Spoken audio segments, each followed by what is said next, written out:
आप सुन रहे हैं लालू प्रसाद यादव की जीवनी। अध्याय 1। गरीबी से संघर्ष, भूत का सामना। मेरा जीवन बेहद मामूली ढंग से शुरू हुआ। मेरे आसपास सब कुछ इतना साधारण था कि उससे साधारण कुछ और हो ही नहीं सकता। ऐसा लगता है कि मेरे घर में किसी को यह भी पता नहीं था कि मैं पैदा किस दिन हुआ। मेरे स्कूल के प्रमाण पत्र में यह 11 जून 1948 दर्ज है और मैं हर साल इस दिन जन्मदिन की बधाई स्वीकार करता हूँ। मुझे पता नहीं कि रिकॉर्ड में यह कैसे दर्ज हुआ, क्योंकि मेरी माँ को इसकी सिर्फ धुंधली सी याद भर थी। हम 6 भाई और हमारी एक बहन उन्हें माई कहते थे। एक बार जब मैंने जोर देकर जानना चाहा कि आखिर मैं पैदा कब हुआ था, तो वह नाराज हो गई थी। बेरुखी से उन्होंने कहा था कि इससे क्या फ़र्क पड़ता है। जब मैंने जिद की, यह बात तब की है जब मैं हाई स्कूल में पढ़ रहा था, तो वह कुछ मायूस हो गई। वह बोली, हमरा नइखे याद तू अनहरिया में जलमला कि अंजोरिया में। अपनी पीढ़ी के दूसरे लोगों की तरह वह महीनों को हिंदू कैलेंडर के हिसाब से याद रखती थी। चैत, बैसाख, जेठ, आषाढ़, सावन, भादो आदि। इसी तरह से अनहरिया, अंजुरिया, कृष्ण पक्ष और शुक्ल पक्ष। इसके बाद मैंने फिर कभी यह जानने की कोशिश नहीं की। हालांकि मैं यह मानता रहा कि यह तारीख गलत है। हालांकि माए ने मुझे खुश करने के लिए धगरिन यानी दाई को बुलवाया, जिसने मेरे पैदा होने के समय मदद की थी। मेरा जन्म दूरस्थ गांव फुलवरिया में हुआ और वहीं बड़ा हुआ। तब यह सारण जिले में था। सारण को अब उत्तर पश्चिम बिहार के 3 जिलों सारण, सिवान और गोपालगंज में बांट दिया है। फुलवरिया गोपालगंज जिले में है। तब इस गांव में करीब 250 घर थे और यहाँ तकरीबन हर जाति और समुदाय के लोग रह रहे थे, जिनमें यहीर, यादव, नोनिया, कोयरी, कुर्मी, कहार, पनिया जैसी पिछड़ी जातियाँ तथा ब्राह्मण, भूमियार, कायस्थ, राजपूत जैसी ऊंची जातियाँ, धोबी और अनुसूचित जातियों के दलित और मुस्लिम चूड़ीहार शामिल थे। अधिकांश लोग खेती किसानी करते थे। हम लोग यही टोली यादव मोहल्ला में रहते थे।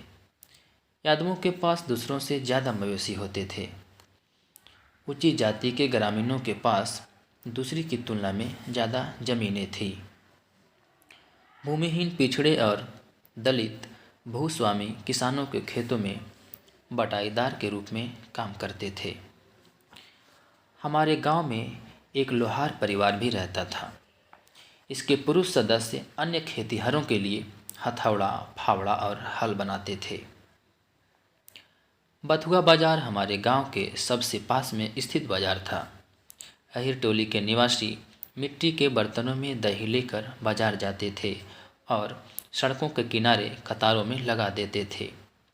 अहिर दूध और दही बेचते थे, तो सब्जी उगाने वाले कोयरी इसी तरह कतारों में सब्जियां बेचते थे। ये सामान अनाज और कई बार नकदी, यहाँ तक कि कुछ सिक्कों के बदले खरीदे जाते थे। हमारा गांव उत्तर में पकड़ी, दक्षिण में मणिपुर, पूर्व में पकौली और पश्चिम में छतौरा से घिरा हुआ था।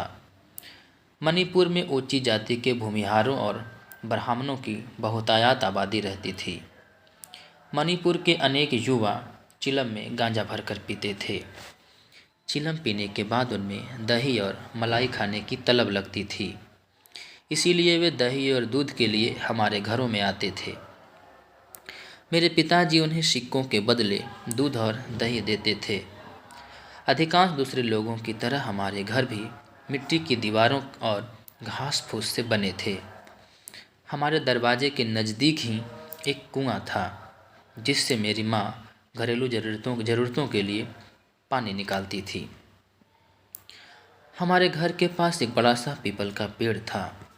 उसकी जड़ें हमारी आंगन तक फैली हुई थी। बहुत सी गौरैया, कौवे, गिलहरियाँ, बिल्ली और कुत्ते मिलजुल कर रहते थे। हमारे घर में घोंसले, दरारें और बील थे जिनमें बिच्छू और सांप रहते थे। माई और घर के बड़े मुझे चिड़ियों और जानवरों के साथ तो खेलने देते थे, लेकिन बिच्छुओं और सांपों से मुझे बचाते भी थे। यह सब रोमानी लग सकता है, लेकिन हम लगातार इसी भय में जीते थे कि कहीं हमारे सिर के ऊपर की छत कोई तूफान न उड़ा ले जाए या बरसात में उससे पानी न चूने लगे। बचपन में मैंने गांव के जीवन में मिली आज़ादी का खूब आनंद उठाया, लेकिन आज पीछे मुड़कर देखता हूँ तो मुझे एहसास होता है कि ऐसी चुनौतियों के बीच हमें पालना हमारे माता पिता के लिए कितना मुश्किल रहा होगा। मुझे उन पर गर्व था, लेकिन साथ ही मुझे जल्दी ही समझ आ गया कि गरीबी में चमक दमक नहीं होती। कुछ बड़ा होने के साथ ही मैंने खुद को भगई में पाया। यह लंगोट की तरह का छोटा कपड़ा होता है जिसे मेरी कमर के निचले भाग और टांगों के बीच से लपेट दिया जाता था।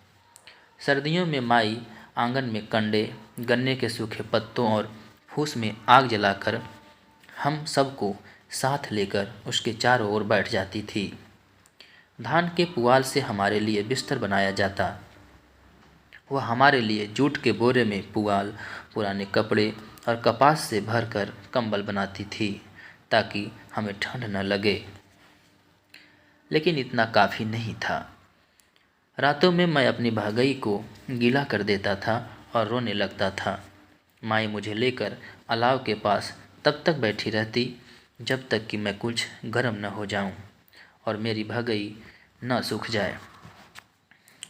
इसके बाद वह मुझे कंबल और धान के पुआल के बीच रख देती या कोशिश करती कि मैं किसी तरह मुझे आराम मिले। घर में इतने कपड़े ही नहीं थे कि मेरे लिए और मेरे भाइयों और बहन के लिए भगई के 2 जोड़े बनाए जाएं। मेरे पिता कुंदन राय ग्वाला थे और उनकी मजबूत कदकाठी थी। उनके पास 2 गंदे कपड़े थे जिनमें से एक को वह नीचे की ओर लपेटते थे और दूसरे को कंधे में। वह हमेशा एक लाठी साथ में रखते थे। उनकी आवाज़ बेहद दमदार थी और जब वह चिल्लाते थे तो उसे 1 मील दूर तक सुना जा सकता था। वह गरीब जरूर थे मगर साहसी और स्वाभिमानी थे। उनके पास 2 बीघा जमीन और कुछ मवेशी थे। उनकी दुनिया गाय गोरू के बीच सिमटी हुई थी। वह उनसे बात करते थे और वे भी उनकी बातें समझते थे। भोर में वह उन्हें सुदूर घास के मैदान में चराने ले जाते थे। मैं भाइयों में 5वें नंबर पे था। मंगरू राय सबसे बड़े और सुखदेव सबसे छोटे। मुझसे बड़े भाई महावीर राय और मुझसे एकदम छोटे सुखदेव इस किताब के लिखे जाने के समय जीवित हैं। मेरी अकेली बहन गबोदरी देवी, जो कि मुझसे बड़ी थी, उनका जनवरी 2018 में जब मुझे षड्यंत्र के मामले में रांची जेल ले जाया गया, उसके 1 दिन बाद निधन हो गया। मैं खुद भी बहुत जल्द अपने मवेशियों के प्रति आकर्षित हो गया था। पिता के साथ मैं भी मवेशियों को चराने जाने लगा था। मुझसे एकदम बड़े और छोटे भाई भी अन्य ग्वालों और अपने मवेशियों के साथ हमारे साथ हो लेते थे।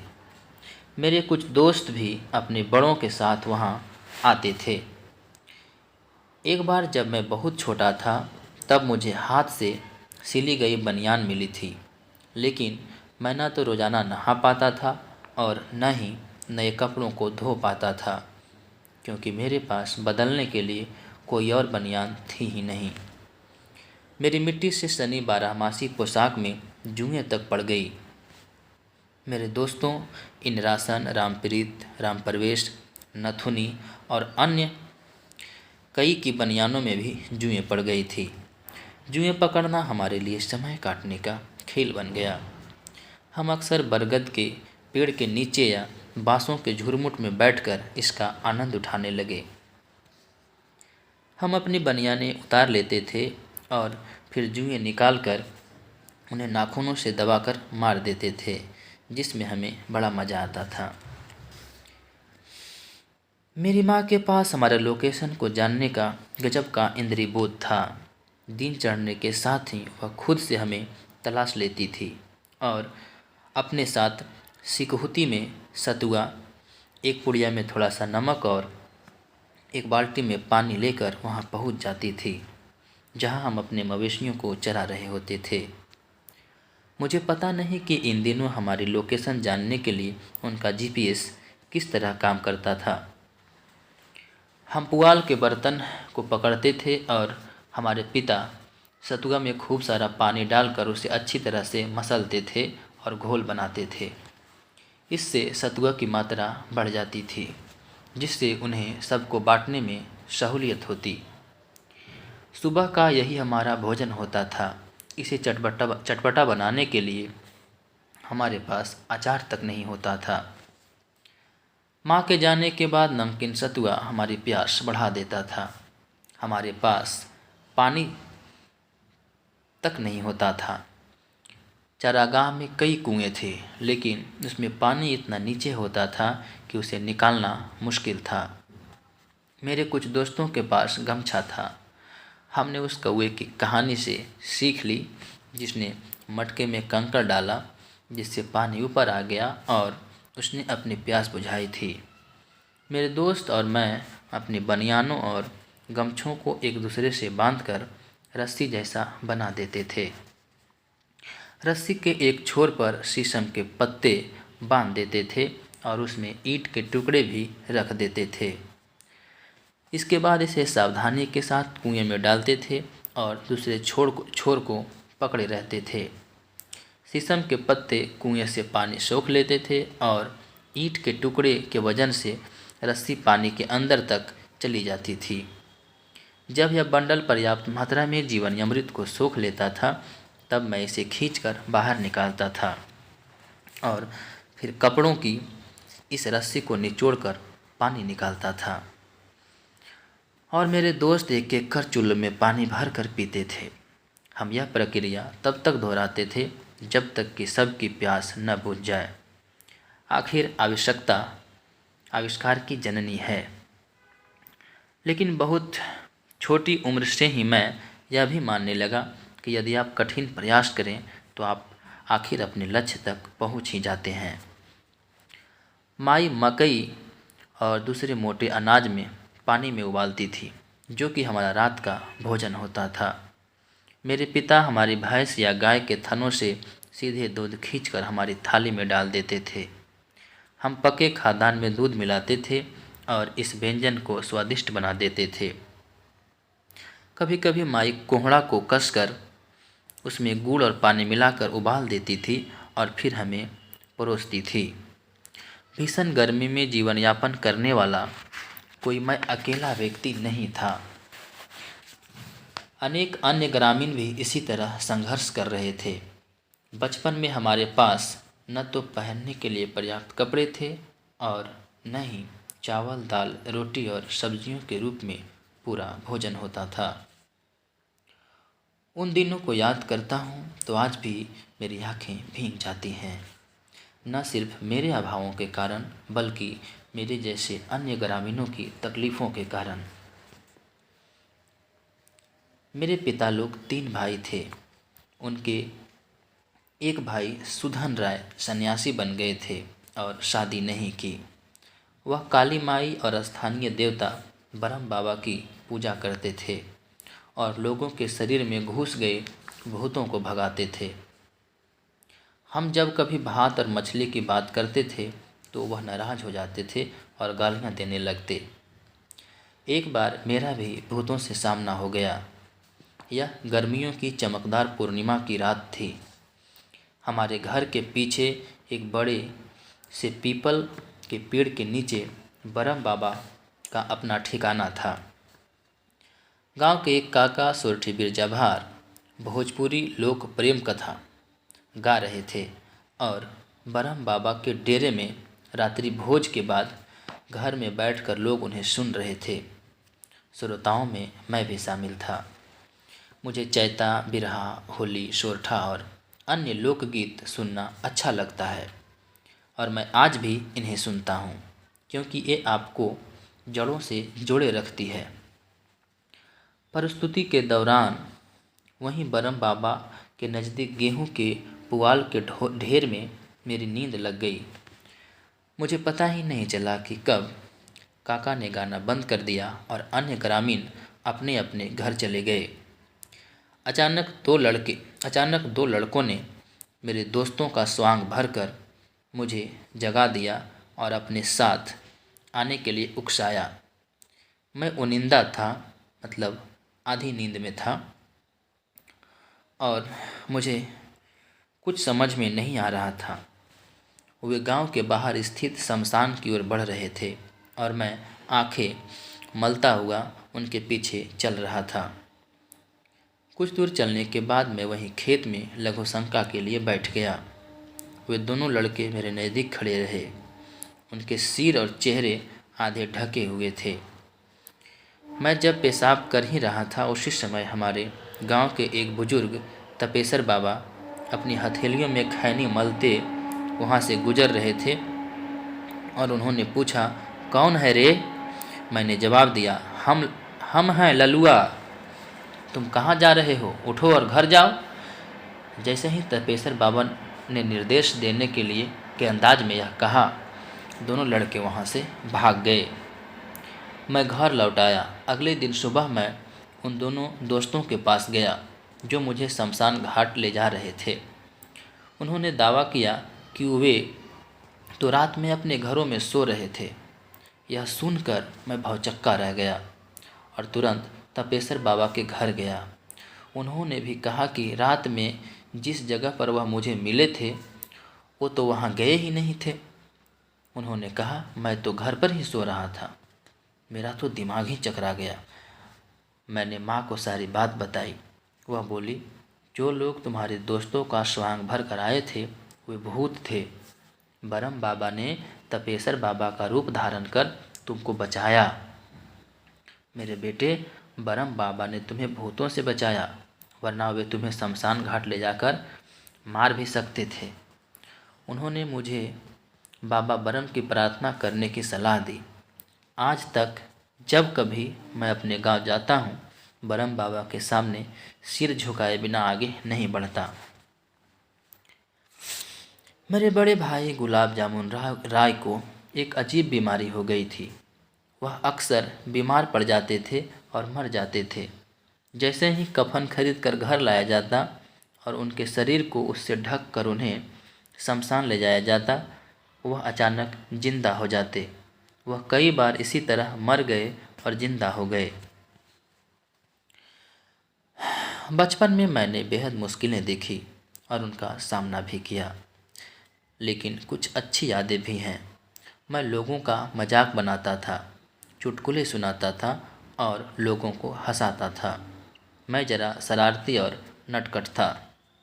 हकीकत यह है कि मेरे दोस्त और गांव के दूसरे लोग मेरे मजाक का आनंद उठाते थे और मुझे प्रोत्साहित करते थे। मैं भैंस की पीठ पर सवारी करने में माहिर था।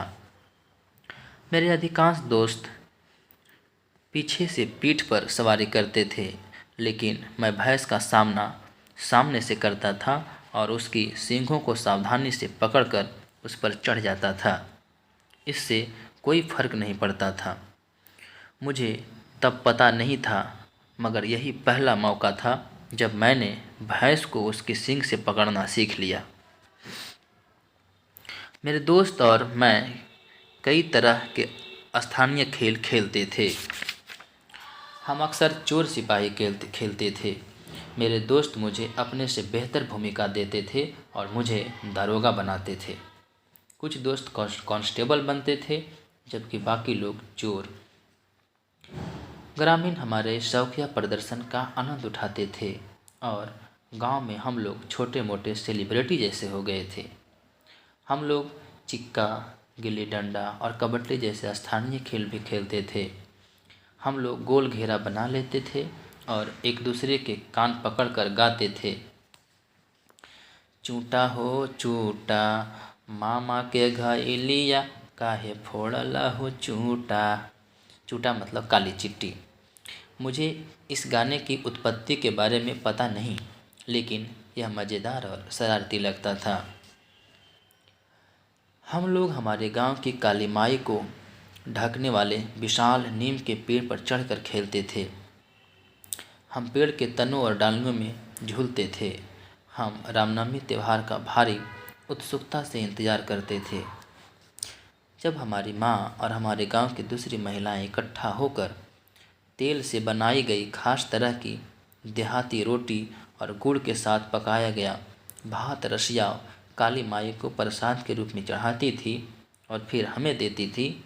यह बहुत स्वादिष्ट लगता था, खासकर इसलिए भी कि हमें दूसरे दिनों में शायद ही यह खाने को मिलता था।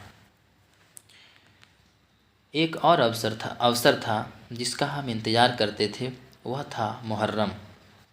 हमारे गांव में इसे ताजिया कहते थे। हम गांव के बड़े मुस्लिमों को काका या चाचा कहते थे। नबी रसूल चाचा, इस्माइल काका और इसू काका रंग बिरंगे ताजिए बनाते थे और हमारी बस्ती से होकर इसे निकालते थे। हम भी जुलूस में शामिल हो जाते और गांव के आखिरी छोर तक साथ चलते। जुलूस के साथ चलते हुए हम बनेठी खेलते जाते थे, जिसमें एक छड़ी होती थी जिसके दोनों छोरों पर गेंद के आकार के लकड़ी के टुकड़े लगे होते थे। तब हम बच्चों को यह कभी नहीं लगता था कि ताजिया शोक मनाने का त्यौहार है। न तो हमारे मुस्लिम बुजुर्गों ने और न ही हमारे माता पिता ने कभी हमें ताजिया के महत्व के बारे में बताया। वे हमें जुलूस में खेलने से नहीं रोकते थे। फुलवरिया के मुस्लिम चूड़ीहार चूड़ी बेचने वाले थे। उनके घरों की महिलाएं मेरी माँ के हाथों में चूड़ियाँ पहनाने आती थी। बदले में माँ उन्हें दूध और अनाज देती थी। उन दिनों सामानों और सेवाओं के भुगतान के लिए विनिमय व्यवस्था आम थी। अक्षरों और अंकों की दुनिया में मैंने अपने गांव में कनिष्ठ प्राथमिक स्कूल में पढ़ाई की। सूरजबली मिश्रा हमारे शिक्षक थे। हमें अनुशासित करने के लिए उनके पास बाँस की एक छड़ी थी और वह इसका इस्तेमाल करने से गुरेज नहीं करते थे। मेरी शरारतों के कारण कई बार उन्होंने मेरे पिछवाड़े और हथेलियों में छड़ी से पिटाई की, लेकिन मैं उन्हें बहुत सम्मान के साथ याद करता हूँ। उन्होंने अक्षरों और अंकों की दुनिया से मेरा परिचय कराया। हमारे पास हिंदी की एक पाठ्य पुस्तक थी जिससे हमने वर्णमाला सीखी। इसमें गाय, भैंस, गौरैया, तोता और कौवे के चित्र बने थे और उनके नीचे हिंदी में उनके नाम लिखे थे। हमारे शिक्षक ने हमें अंकों के बारे में भी पढ़ाया। वह संगमरमर और पत्थर के टुकड़े इकट्ठा कर लेते थे और हमें उन्हें गिनने के लिए कहते थे। समय का पता करने के लिए हमारे पास घड़ी नहीं थी, लेकिन स्कूल के प्रशासन ने इस समस्या के निदान का अनूठा तरीका निकाला। हमारे स्कूल के पास निश्चित जगहों पर 2 गोलाकार गड्ढे थे। जब सूर्य की आकाश में सीधी ऊंचाई पर नज़र आता था तो इसकी किरणें एक गड्ढे के भीतर जाती थी और इसका मतलब था दोपहर। इसके बाद हमारे मास्टर साहब भोजन अवकाश के लिए घंटी बजाते थे और जब सूरज कुछ पश्चिम की तरफ चला जाता था और उसकी तिरछी किरणें दूसरे गड्ढे में पड़ती थी तो इसका मतलब है कि स्कूल की छुट्टी का समय हो गया और फिर घंटी बज जाती थी। हम छुट्टी की घंटी का इंतज़ार करते थे। हमारे स्कूल के पास एक तालाब था। हम अपनी लकड़ी की स्लेट तालाब में धोते थे और इसे एक स्थानीय झाड़ी भेंगरई से घिसकर चमकाते थे। हम तालाब में तैरते थे और नहाते थे और मछलियाँ भी पकड़ते थे। बरसात के मौसम में मछलियाँ पकड़ने में मैं माहिर था। मैं बाँस की लकड़ियों से तैयार किए गए पिंजरों में मछलियाँ पकड़ कर रखता था। हम इन मछलियों को वहीं चारागाह में गोबर के कंडे उपले में सेकते थे और वहीं खा भी लेते थे। मुझे तालाब में बड़े आकार के पीले रंग के मेढकों को देखना अच्छा लगता था। जब ये मेढक तालाब में उछल कूद करते पेंकू पेंकू टर्राते थे तो मुझे बड़ा मज़ा आता था। बरसात के मौसम में यह आवाज़ सुनने के लिए मैं घंटों खड़ा रहता। मौसम के दौरान हम दिन भर गन्ना चूसते रहते थे ताकि भूख न लगे। मैं और मेरा दोस्त राम प्रवेश पेड़ों पर चढ़ने के मामले में उस्ताद थे और हम आम, अमरूद और जामुन तोड़ने के लिए पेड़ों पर चढ़ जाते थे। हम ऊपर से नीचे खड़े दोस्तों के लिए भी फल फेंकते थे। कई बार बाग का मालिक हमारा पीछा करता था, लेकिन हम भाग जाते थे और हमें कोई अफसोस नहीं होता था, बल्कि खुशी होती थी। हमारे गांव के खेतों में गेहूं, धान, मक्का, बाजरा, मड़ुआ, साठी, दाल और गन्ने की फसलें होती थी। हमारे गांव में आम और जामुन के बड़े बड़े पेड़ भी थे।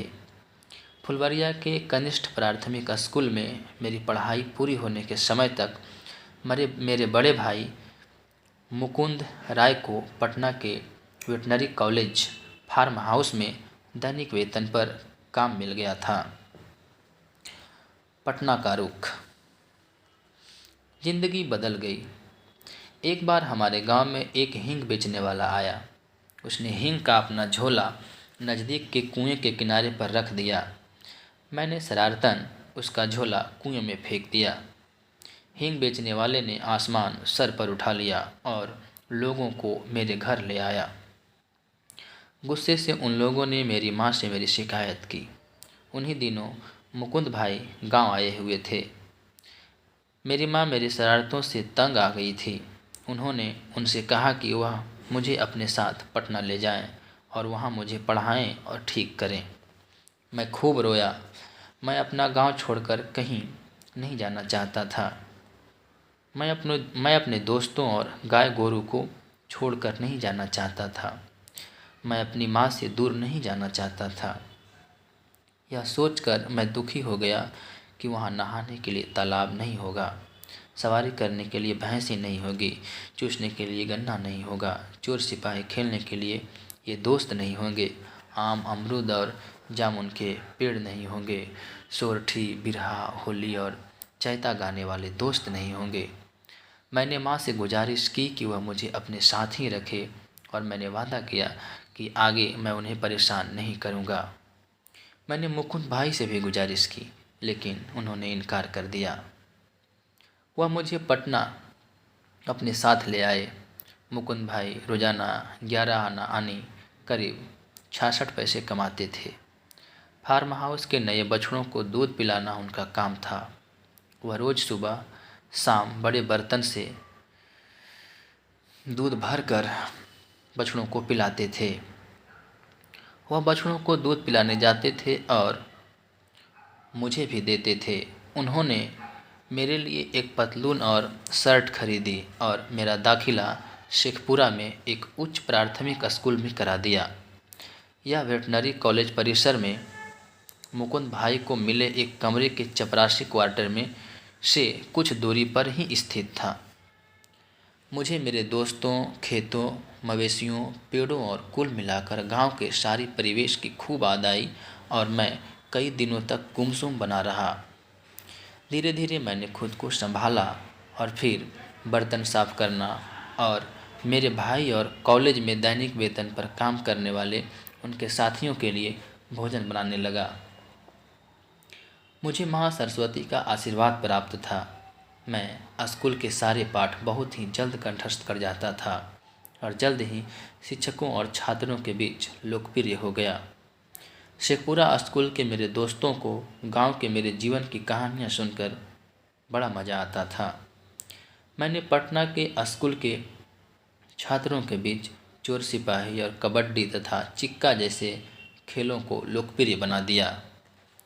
मेरे स्कूल के दोस्त मुझसे प्यार करते थे और भैंस की सवारी करने और मछली पकड़ने जैसे मेरे कौशल के बारे में सुनते थे। उनके लिए यह सब रहस्य जैसा था।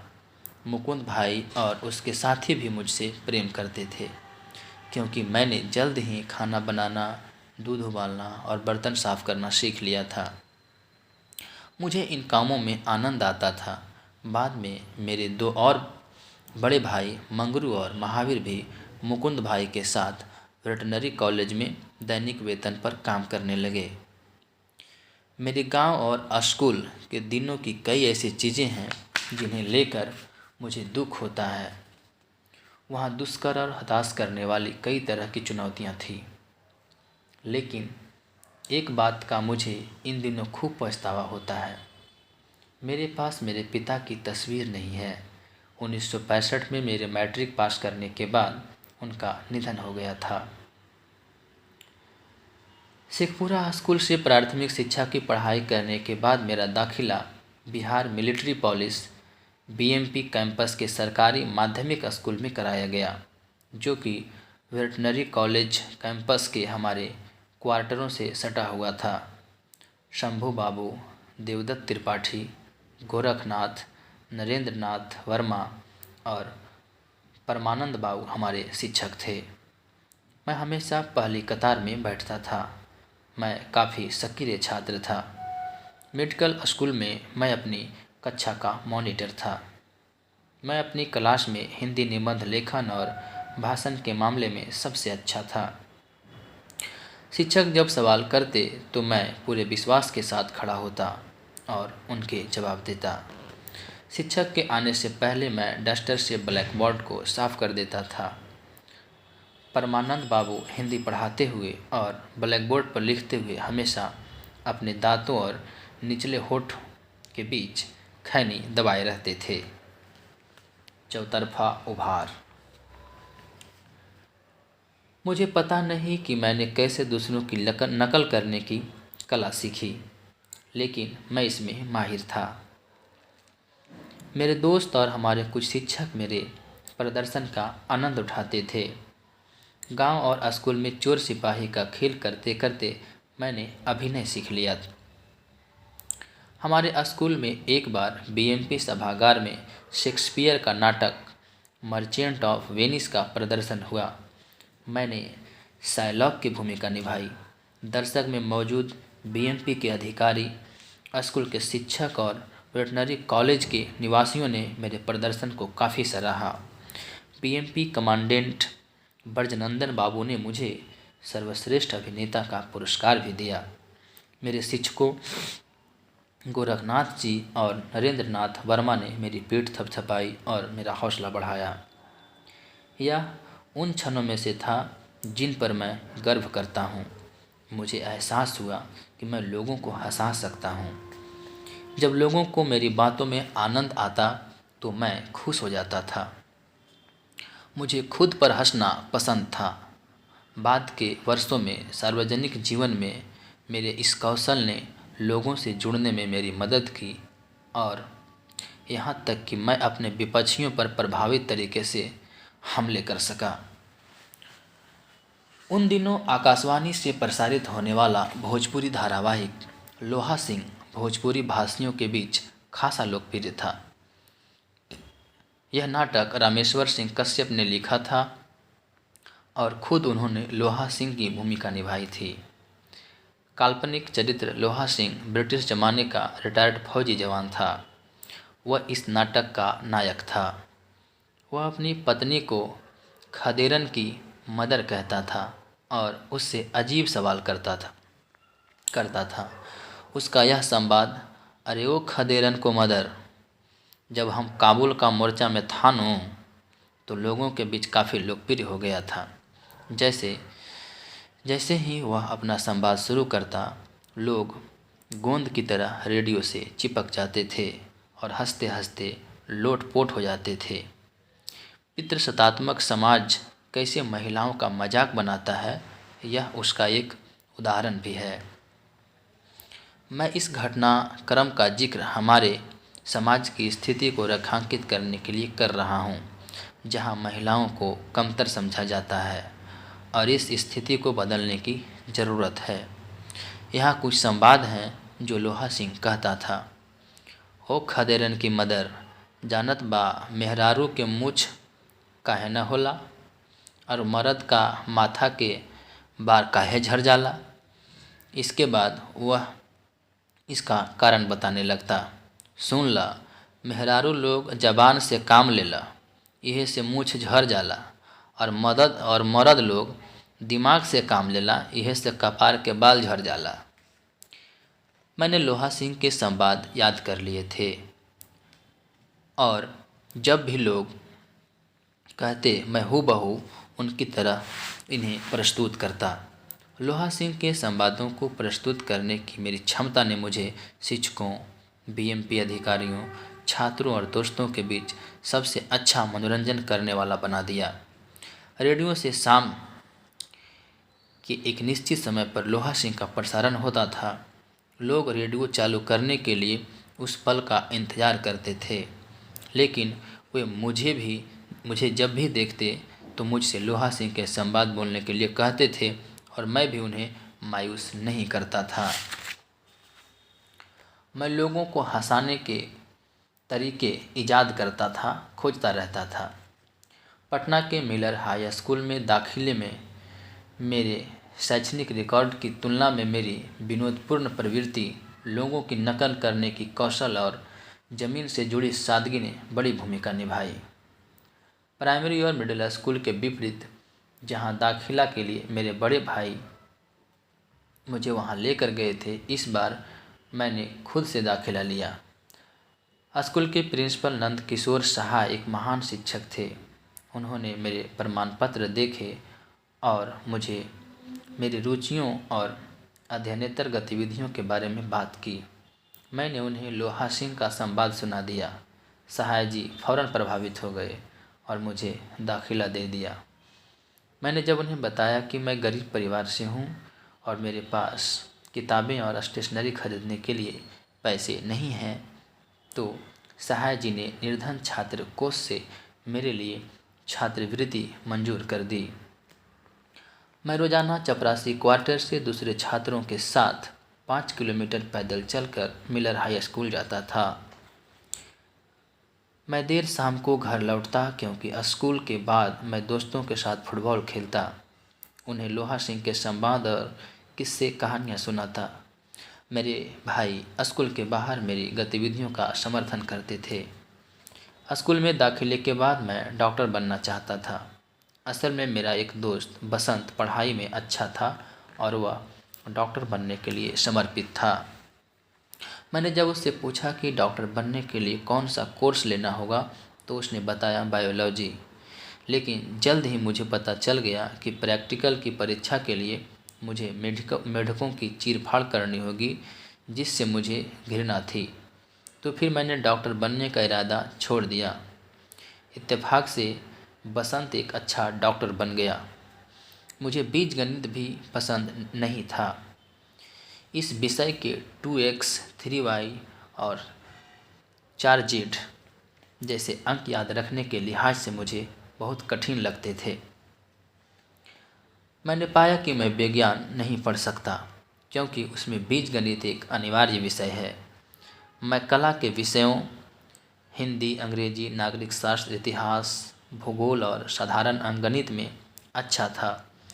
घर पर पढ़ाई के मामले में कोई दिशा निर्देश देने वाला नहीं था, इसीलिए मेरी अंग्रेजी, हिंदी और दूसरे विषयों की तरह मजबूत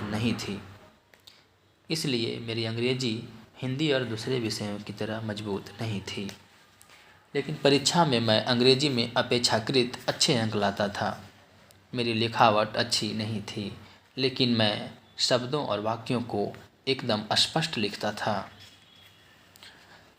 कला के विषय मुझे इसलिए अच्छे लगते थे क्योंकि ये समाज, कृषि, राजनीति और प्राकृतिक नियमों और कानूनों से जुड़े हुए थे, जो हमारे लिए अनजाने नहीं थे। जब कभी परीक्षा में मुझे कृषि, बाढ़, सिंचाई आदि पर निबंध लिखना पड़ता तो मुझे काफ़ी अच्छे अंक मिलते। मैं सामाजिक जीवन से इतनी गहराई से जुड़ा हुआ था कि मुझे इन विषयों के निबंधों के लिए अलग से तैयारी नहीं करनी पड़ती थी। इस बीच मैं मिलर हाई स्कूल में एक जोशीले फुटबॉल खिलाड़ी के रूप में उभरने लगा। मैं गंवारू और अक्खड़ था, इसीलिए रेफरी से मुझे अक्सर सर्वाधिक येलो और रेड कार्ड मिलता था। असल में जब मैं यह देखता कि मेरी टीम के किसी खिलाड़ी को कोई गलत तरीके से टंगड़ी मार रहा है तो मैं उस खिलाड़ी का पीछा करते हुए उस पर टूट पड़ता था। मैं किसी तरह अपनी टीम के खिलाड़ियों के साथ फाउल किए जाने का बदला ले लेता था। मैं यह बर्दाश्त नहीं कर सकता था कि मेरी टीम के खिलाड़ियों को विरोधी टीम चोट पहुंचाए। रेफरी मुझे पसंद नहीं करते थे, लेकिन मैं अपनी टीम का चहेता था। मैं कभी अपनी टीम का कप्तान नहीं बना, लेकिन मेरी टीम को मुझ पर भरोसा था और दर्शक मेरा इंतज़ार करते थे और जब मैं बॉल लेकर आगे बढ़ रहा होता तो मेरा उत्साह बढ़ाते। इत्तेफाक से कई वर्षों बाद जब मैं मुख्यमंत्री बन गया तब मैंने स्कूल का नाम बदलने का आदेश दिया। मूल नाम के खिलाफ मेरे मन में कोई दुर्भावना नहीं थी, लेकिन मुझे लगा कि बिहार के किसी सम्मानित व्यक्ति के नाम पर यह होना चाहिए। इसीलिए मिलर की जगह स्कूल का नाम देवीपद चौधरी के नाम पर हो गया, जो कि एक स्वतंत्रता सेनानी थे और भारत छोड़ो आंदोलन के दौरान मारे गए थे। वह मिलर स्कूल में ही पढ़े थे। पटना में सचिवालय के सामने स्थित 7 मूर्ति में अन्य लोगों के साथ चौधरी सहित 2 ऐसे स्वतंत्रता सेनानी शामिल हैं जिन्होंने मिलर स्कूल से पढ़ाई की। मैंने स्कूल में नेशनल कैडेट कोर एनसीसी भी ली थी। एनसीसी के प्रति आकर्षण की बड़ी वजह यह थी, इसमें शर्ट, पतलून और जूते मिलते थे और कैडेट को नाश्ता भी दिया जाता था। मैं इतना उत्साहित था कि मैं दिन भर एनसीसी की वर्दी नहीं उतारी। मैंने एनसीसी की भावना को पूरी तरह से आत्मसात कर लिया। मैं परेड में अच्छा था और कुछ महीने के भीतर ही मुझे सर्वश्रेष्ठ कैडेट का पुरस्कार मिला। मेरी योग्यता को देखते हुए हमारे प्रशिक्षक ने मुझे कैडेट को कमांड करने की जिम्मेदारी दे दी। कैडेट मेरे रुतबे को पसंद करते थे। एनसीसी कैंप ने मुझ में अनुशासन और लोगों की निस्वार्थ सेवा की भावना स्थापित कर दी। इत्तेफाक से एनसीसी कैडेट और मेरे दोस्त मुझसे लोहा सिंह के संवाद सुनना पसंद करते थे। एक तरह से कहा जा सकता है कि मैं जिस तरह से बोलता था वह काफ़ी कुछ लोहा सिंह से मिलता था। अपनी ग्रामीण पृष्ठभूमि के कारण मैं भोजपुरी प्रवाह के साथ बोलता था, जिसमें मेरे दोस्तों और शिक्षकों को आनंद आता था। 1965 में मैं अच्छे अंकों से मैट्रिक पास हो गया। मेरे भाई मेरी सफलता से बेहद उत्साहित थे, लेकिन जश्न मनाने के लिए उनके पास कोई साधन नहीं था। मैं अपने परिवार और फुलवरिया के पास पड़ोस में पहला सदस्य था जिसने शिक्षा के इस मील के पत्थर को पार किया था। अब मैं एक आत्मविश्वास और उत्साह से लबलबा युवक था और उच्च शिक्षा के लिए तैयार था। आगे देखेंगे अध्याय 2 लोहिया, जेपी और राबड़ी।